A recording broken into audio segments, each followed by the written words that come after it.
اعوذ باللہ من الشیطان الرجیم، بسم اللہ الرحمن الرحیم۔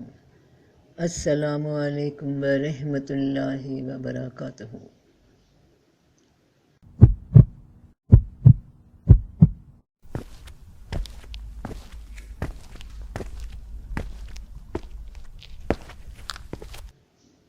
بہت مصروف رہا آج کا دن، بہت کام تھے دفتر میں، سارا دن بھاگ دوڑ میں گزر گیا۔ ابھی بھی کافی کام باقی ہے، بس اب تھکن ہو رہی ہے، نیند آ رہی ہے، سونا چاہیے اور ہمت نہیں اب جاگنے کی۔ خدا کرے صبح آنکھ کھل جائے نماز کے لیے۔ شب بخیر۔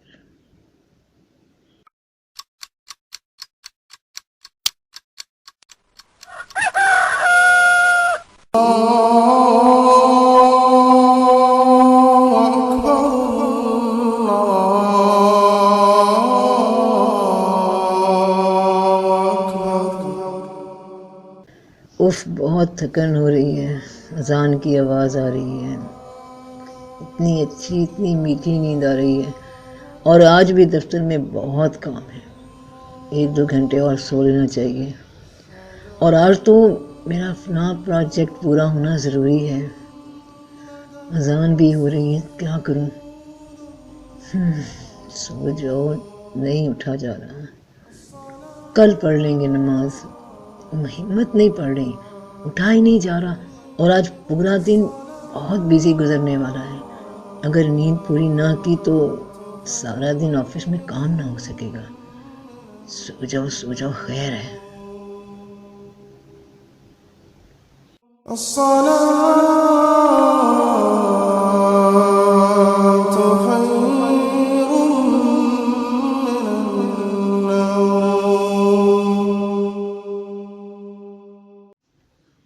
اور دنیا کی زندگی تو ایک کھیل اور تماشا ہے، اور البتہ آخرت کا گھر ان لوگوں کے لیے بہتر ہے جو پرہیزگار ہوئے۔ کیا تم نہیں سمجھتے؟ اور آخرت کا گھر ڈرنے والوں کے لیے بہتر ہے، کیا تم سمجھتے نہیں؟ اور جو لوگ آخرت پر یقین رکھتے ہیں وہی اس پر ایمان لاتے ہیں، اور وہی اپنی نماز کی حفاظت کرتے ہیں، تو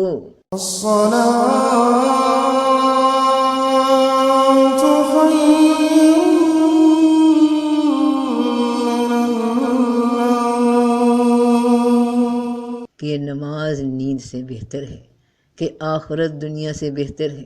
نیند غفلت ہے، دنیا غفلت ہے، دھوکے کا سامان ہے۔ اٹھو اس نیند کے جال سے، فریب کے جال سے، غفلت کے جال سے نکلو۔ جسم کی نیند کے لیے روح کی بیداری داؤ پہ مت لگاؤ۔ اٹھو، نماز پڑھو، اللہ پکار رہا ہے، اس کے آگے سجدہ کرو، عاجزی اختیار کرو۔ وہ روز ہر دن تمہیں ایک نئی صبح دیتا ہے، ایک نئی امید دیتا ہے، ایک بار پھر موقع دیتا ہے کہ کون ہے مجھ سے دعا کرنے والا تاکہ میں اس کی دعا قبول کروں، کون ہے مجھ سے سوال کرنے والا کہ میں اسے عطا کروں، کون ہے مجھ سے استغفار کرنے والا تاکہ میں اس کی مغفرت کروں۔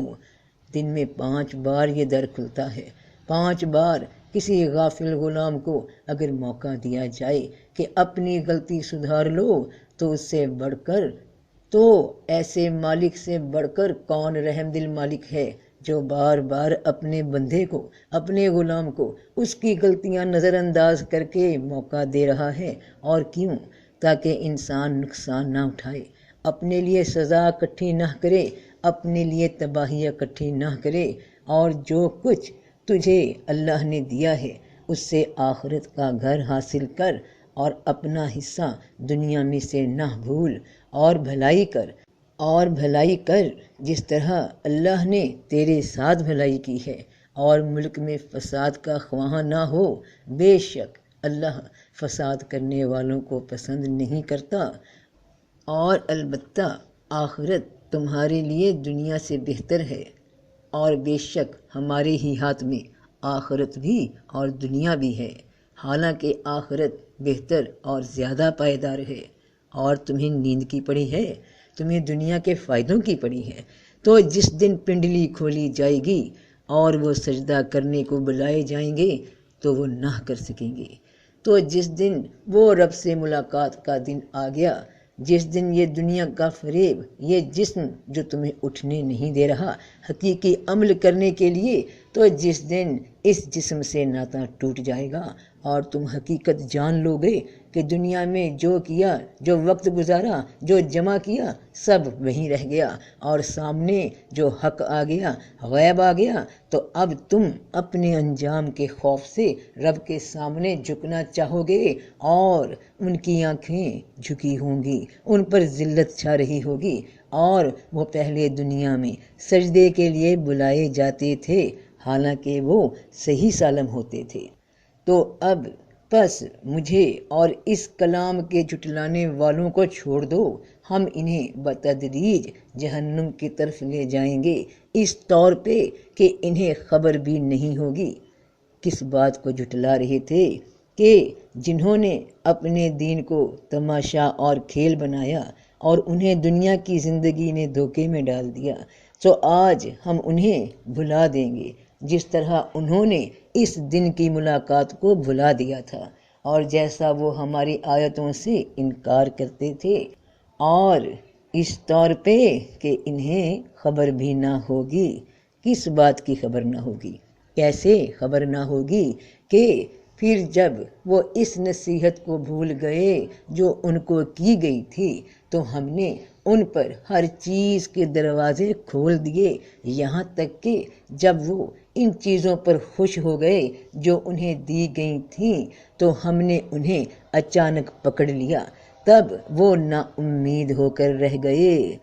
تو خبر نہ ہوگی، یعنی انہیں دنیا عطا کی جائے گی، وہ سوچیں گے ہم اللہ کے لاڈلے ہیں، نیک لوگ ہیں، تبھی تو سب کچھ ہمارے پاس ہے، دنیا کا مال، سامان، عیش، سب کچھ موجود ہے، اللہ تو مجھ سے راضی ہے، تبھی تو سب کچھ دے رہا ہے۔ ھذا من فضل ربی، لکھوا دو میرے نیک گھر کے ماتھے پہ کہ یہ میرے رب کا فضل ہے۔ تو ایسوں کو خبر بھی نہ ہو سکی کہ وہ تو لٹ گئے، برباد ہو گئے، کہ عیش میں اور تیش میں خوف خدا نہ رہا، اس کی یاد ہی نہ رہی، اور ان کے مقابلے میں جو شخص اللہ سے ملنے کی امید رکھتا ہو، سو اللہ کا وعدہ آ رہا ہے اور وہ سننے والا جاننے والا ہے۔ اور جنہوں نے اپنے رب کے حکم کو جھٹلا دیا، تو پھر ان ظالموں کی جڑ کاٹ دی گئی، اور اللہ ہی کے لیے سب تعریف ہے جو سارے جہانوں کا پالنے والا ہے، کہ پھر اسی کا ذکر رہ گیا اور جھٹلانے والے نیست و نابود ہو گئے، اور ہم ان کو ڈھیل دیتے ہیں، بے شک ہماری تدبیر زبردست ہے۔ بے شک ہماری تدبیر زبردست ہے کہ انہیں دنیاوی آسائشوں کی عطا پہ عطا ہو رہی ہے، اور یہ اسی مال کی فراوانی میں غفلت کا شکار ہو گئے۔ شکر کرنا، اپنے رب کی عبادت کرنا، اس کے لیے وقت نکالنا انہیں مشکل ہو گیا۔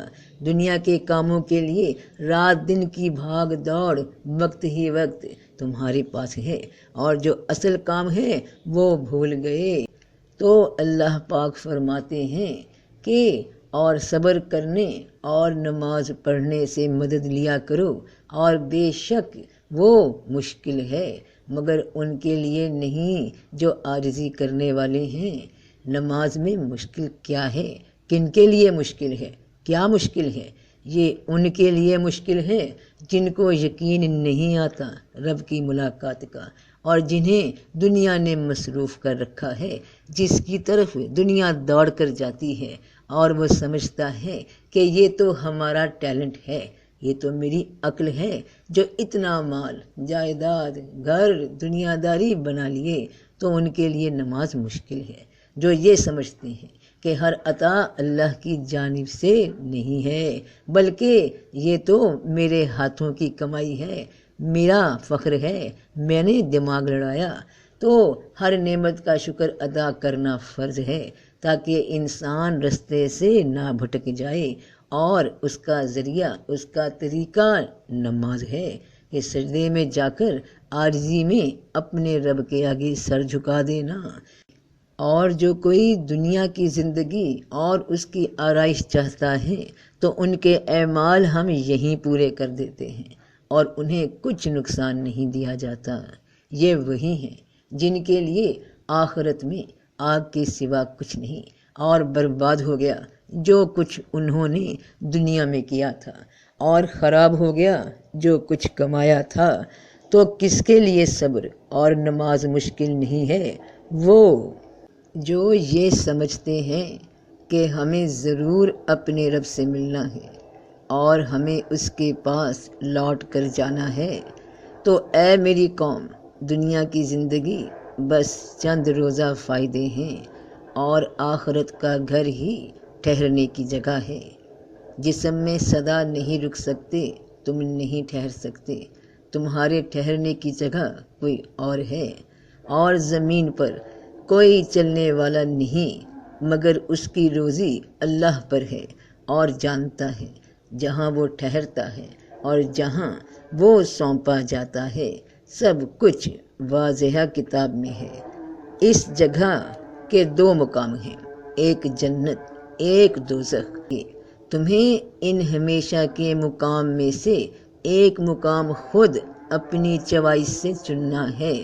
رب کسی پہ ظلم زیادتی نہیں کرتا، اس نے تمہیں کھلی آفر کر دی ہے کہ یہ دو مقام ہیں، ایک جزا کا ایک سزا کا، ایک برائی کا ایک بھلائی کا۔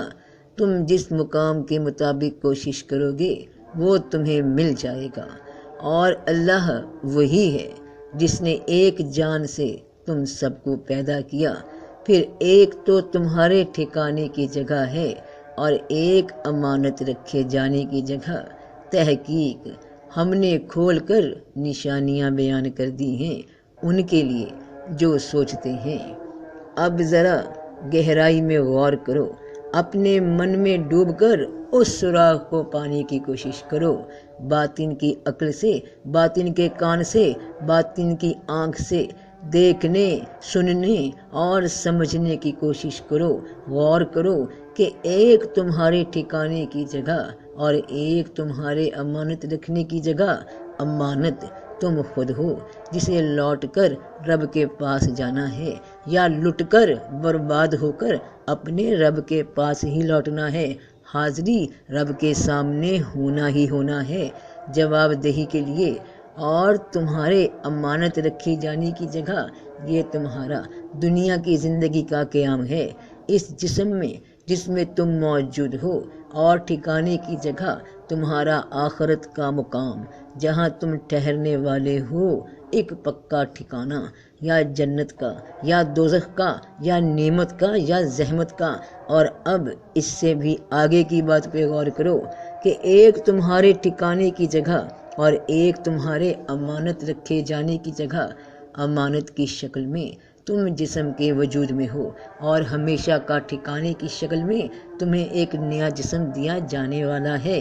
یہ زمین اور آسمان یہ سب بدل دیے جائیں گے، یہ جسم یہ شعور دونوں اس ٹھکانے کی آب و ہوا اور ماحول کے مطابق بدل دیے جائیں گے۔ وہاں دو ہی لباس ہیں، یا سکون کا لباس جنت کا، یا آگ کا لباس جہنم کا۔ اور اگر ایک تمہارے ٹھکانے کی جگہ ہے اور ایک تمہارے امانت رکھے جانے کی جگہ، تو پھر یہ تمہارا یہ تمہارے کس کو مخاطب کیا جا رہا ہے؟ کون ہے جو امانت بن کر جسم میں ہے اور وہی کل ایک دوسرے وجود میں ہمیشہ کے ٹھکانے میں ہوگا؟ کوئی تو ہے نا جس کے ساتھ یہ سب ہو رہا ہے اور ہونے والا ہے، یعنی جسم اور شعور سے باہر کوئی موجود ہے، اور وہ کوئی تم ہی ہو، وہ تم جس نے رب کے پاس لوٹنا ہے۔ رب کے پاس تمہارے آزمائشی جسم یا نتائجی نئے جسموں نے نہیں، بلکہ اس نے لوٹنا ہے جو اس پرانے اور نئے جسم میں تھا۔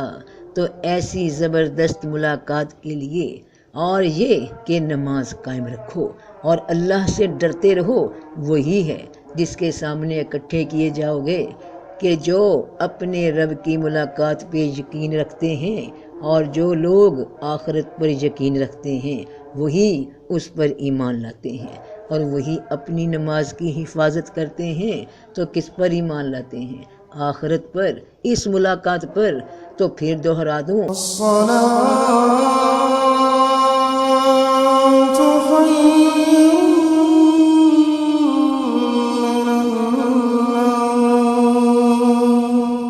یہ پیغام ہے انسان کے ایک پورے دن کے آغاز میں، پوری زندگی کے لیے، پورے دونوں جہان کے لیے، انسان کی سلامتی کے لیے، کہ نماز نیند سے بہتر ہے، کہ آخرت دنیا سے بہتر ہے، نیند غفلت ہے، دنیا غفلت ہے، دھوکے کا سامان ہے۔ اٹھو، اس نیند کے جال سے، فریب کے جال سے، غفلت کے جال سے نکلو۔ جسم کی نیند کے لیے روح کی بیداری داؤ پہ مت لگاؤ۔ اٹھو، نماز پڑھو، اللہ پکار رہا ہے، اس کے آگے سجدہ کرو، عاجزی اختیار کرو۔ وہ روز، ہر دن تمہیں ایک نئی صبح دیتا ہے، ایک نئی امید دیتا ہے، ایک بار پھر موقع دیتا ہے کہ کون ہے مجھ سے دعا کرنے والا تاکہ میں اس کی دعا قبول کروں، کون ہے مجھ سے سوال کرنے والا کہ میں اسے عطا کروں، کون ہے مجھ سے استغفار کرنے والا تاکہ میں اس کی مغفرت کروں۔ دن میں 5 بار یہ در کھلتا ہے، 5 بار کسی غافل غلام کو اگر موقع دیا جائے کہ اپنی غلطی سدھار لو، تو اس سے بڑھ کر کون رحم دل مالک ہے جو بار بار اپنے غلام کو، اپنے بندے کو اس کی غلطیاں نظر انداز کر کے موقع دے رہا ہے؟ اور کیوں؟ تاکہ انسان نقصان نہ اٹھائے، اپنے لیے سزا اکٹھی نہ کرے، اپنے لیے تباہی اکٹھی نہ کرے۔ تو الصلاۃ خیر من النوم، نماز نیند سے بہتر ہے، آخرت دنیا سے بہتر ہے۔ تو سب کا بھلا، سب کی خیر۔ جیتے رہو بہن بھائیوں، بیٹے بیٹیوں، فی امان اللہ۔